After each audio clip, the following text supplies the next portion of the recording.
அதாவது டிமானிட்டைசேஷன் வந்து எடுத்துகிட்டு வந்தீங்க. அதற்கு ஒரு காரணம் சொல்கிறீங்க. சரி, அது பார்க்குறப்ப ஓகே கரெக்டு தான் அப்படின்ற மாதிரி இருக்கு.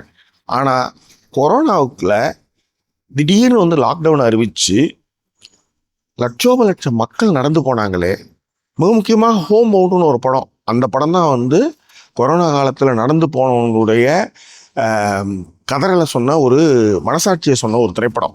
ஸோ அந்த மாதிரி திரைப்படங்கள்லாம் உண்மையை பேசுகிற திரைப்படங்கள். இந்த படம் வந்து வெறுப்பரசியலை பேசுது. இது ஒன்று.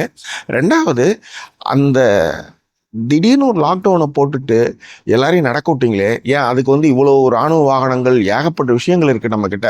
இல்லை, ப்ரைவேட் செக்டாரில் கூட நீங்கள் வந்து 1 feet டிஸ்டன்ஸில் எல்லாரையும் வச்சு கூட அவங்க ஊரில் எட்டு போய் ஓடுறதுக்கான விஷயங்களை பண்ணியிருக்கலாம்.